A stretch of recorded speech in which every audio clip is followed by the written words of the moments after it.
One of my favorite videos to make each and every week is when I tell you what I've purchased for the week. Now the thing about sustainable living and prepping, we try not to buy a lot. We try to grow as much as we can. We try to do without on some things so we wouldn't have to buy them, and we wait for a little bit to say, okay, is it a want or is it truly a need? Because sometimes we can get in the habit of just buying stuff and really having no purpose for it. Well, this week, I guess with all the news that's going on, it was just dealing with the cyber attack issues and a little bit more volatility with our, the grid and things like that. So it made me think, okay, what are 5 good investments for the week that some of these I actually already have? I just bought a little deeper into stockpile to make sure, hey, I have not only one, I have 2. Redundancy, we talked about that. Between the movie that we watched dealing with, the cyber attack, and then all of a sudden the cyber attack stuff with China, it makes you think, well, this really could happen. Now, am I saying China's the one doing it? I really don't believe anything anymore. Most of the time when I listen to news, I'm just saying, no matter what the situation is, no matter who may be the one that doesn't like us, ultimately we have to be prepared anyways. So 5 things I bought this week. I think you should be looking at these and putting them on the wish list. So you know what, this would be good investments as we maneuver to the end of the year, but also as we go into 2024. Let's jump into it. Today's video starts right now.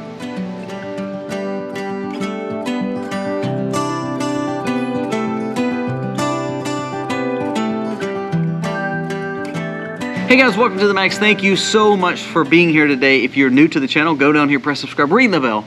Give us a thumbs up or a thumbs down, that's okay, but let us know what you think about this content. When you give us a thumbs up, it means the world to us because it tells YouTube that you're liking our content and you want to share it. So if you can, please share this video. Also with a thumbs up, again, it helps us stay in the algorithm, and that means the world to me, especially after we've been held down a little bit the last few weeks. But we want to keep giving you hopefully good information that helps you be wise and make good common sense approaches to how you raise your family in this volatility that we're in right now. So this last week we talked a lot about cyber attacks and the grid issues, and it's getting cold outside. Just a lot going on really with energy and the way we live our lives. So what did we buy? Number 1, we bought another weather radio. Now we bought a shortwave hand crank weather radio and emergency broadcast network radio. Now what is this good for? For instance, I have a hand crank radio. If I had that for AM, FM, and just being able to listen to anything and everything that comes across. You can charge it up by battery or by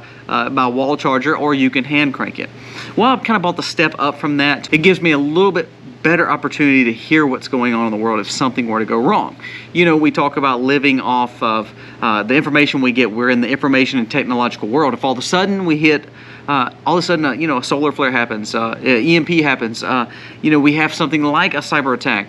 Sometimes if we don't know what's going on, that could be very detrimental to us. Now, we have a weather radio. We have other forms of communication, but it's always good to be redundant. So again, we bought another weather radio. This is an Odyssey weather radio. It's a shortwave emergency broadcast radio that we can use as a hand crank. It can charge by solar. It can charge by wall charger. I think it's just good to have that redundancy. This is a great investment for you. If you don't have one of these, what if all of a sudden you lose power? All of a sudden you want to know what's going on. You can be able to pick up certain things that you may not can on your phone, may not can on a radio that you have plugged in. So this will be a good investment for you this week. Number 2, now I'm not gonna lie, this was a bigger expense, and I've been wanting one of these for a long time, and I've never had one. I've had versions of them, but I've never truly had this. So this week I bought a satellite phone. Well, they're gonna set you back $800 to $1,000. Now there's smaller versions of it. There's also little versions that you can text back and forth, but I wanted a true sat phone.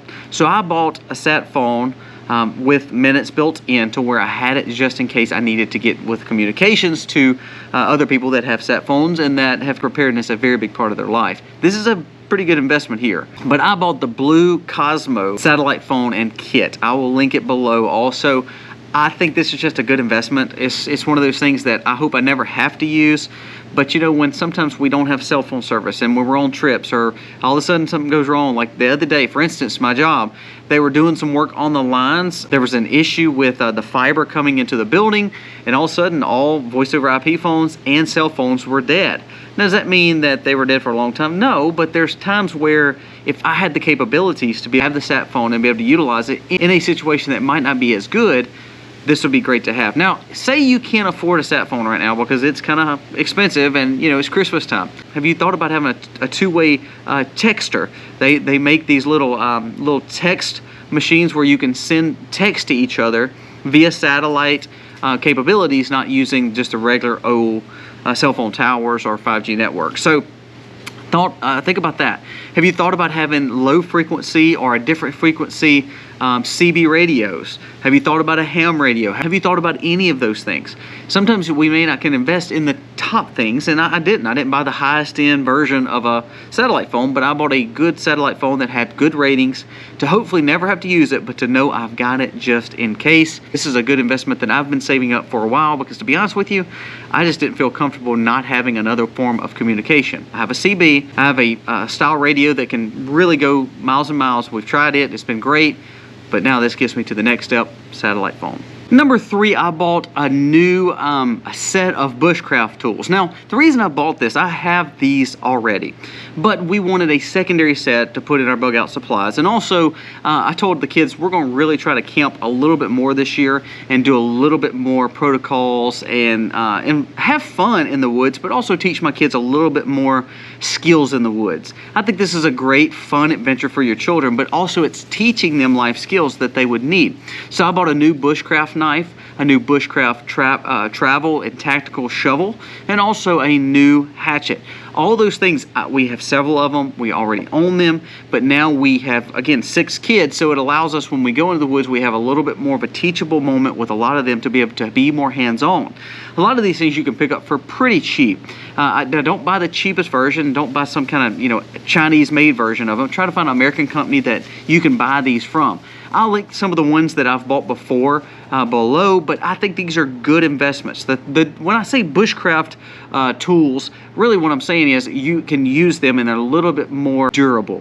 For instance, a bushcraft knife tends to be a thicker blade knife where you can utilize it to, maybe break branches and cut trees, and sometimes they're serrated on one side, slick on the other. It's a little bit more of a tactical knife. So there's benefits to having a pocket knife, but then there's benefits to having something like a bushcraft knife or a tactical knife. This would be another good purchase for someone in your family.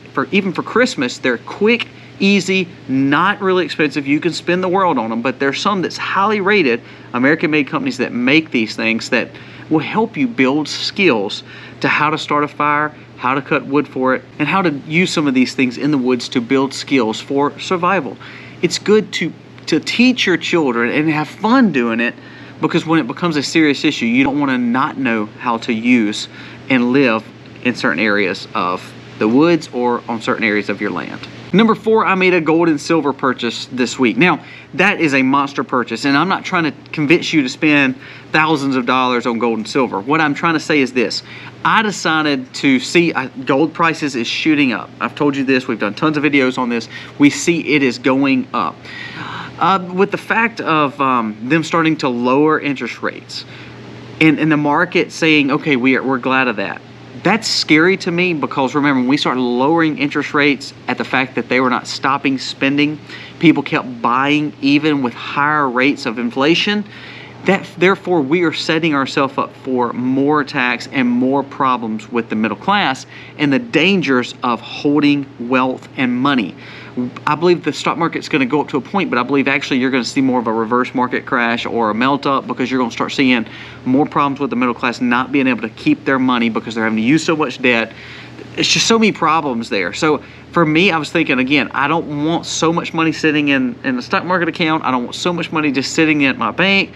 So I just said, you know what? I'm going to take some of those funds that I've been maybe stockpiling or saving, and I'm going to invest them back into gold and silver. This was a purchase I did this week. This is not really saying I'm buying or using a lot of my money. I'm just turning one asset into another asset, because I believe this will benefit me more in the long run versus cash or savings or money in the stock market. So I bought a little bit more gold and silver this week. Silver is still holding value. It needs to go up tremendously. Gold is going up, so if you can buy now, it's great. That way you can just set yourself up to have a little bit more wealth building assets that have value.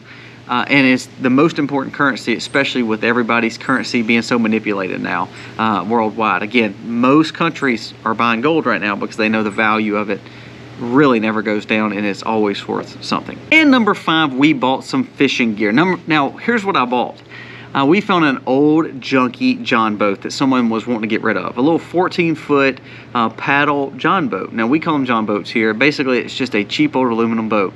Rusty, kind of beat up, kind of bent in, like 4 different colors. But you know what? Not only are we going to have fun with it, we already have one. Not only are we going to have fun with it, we're going to build those skills of fishing more. And we're able to fish in areas that we may not can fish off the bay. Not only here in our little pond, but also to be able to take to other places that we fish. It gives us time together as a family, but again, it's teaching them skills. Kind of like the bushcraft skills we talked about a while ago. A lot of things that we do, you can have teachable moments with your children or with your spouse or with whomever you're wanting to teach and make it fun, all the while you're teaching them skills that could save their life. Think about that for a second. If you can have fun building memories, at the same time be preparing and having a preparedness mentality to where you're teaching those skills that can bring value to your family, you're doing some great things. Now I'm not saying don't go out there and play baseball, play basketball, or whatever you like to do. But what I'm saying is take it up a notch. Even for 2024, tell yourself you're going to do more when it comes to spending time with your family, of course, but taking it to the next level and teach those life skills that can make a difference. Does your kid know how to, skin a fish? Does your kid know how to clean a fish? Does your kids know how to bait a hook? Do your kids know what a perch is to a bass? Those are very important things to know and know how to fish for them, because if they had to rely on that skill to feed their family, can they do it? People can always give you food, but if you know how to grow your own food or gather your own food, it's a game changer, and now you are more independent and more self-sufficient. All right, that's the 5 for the week. A lot of that was impacted by some of the things that kind of happened this week with the cyber attack, and also I keep bringing back the fact of this movie. I just can't get over the fact that a former president wrote a movie, dystopian-wise, about a cyber attack. So it just kind of made me think this week, okay, let's take it to the next level on some of these options like the satellite phone. Guys, let me know what you think about this list. Are you adding anything to your stockpile this week? Let me know in the comments below. Again, thank you so much for watching. God bless. Happy homesteading, y'all.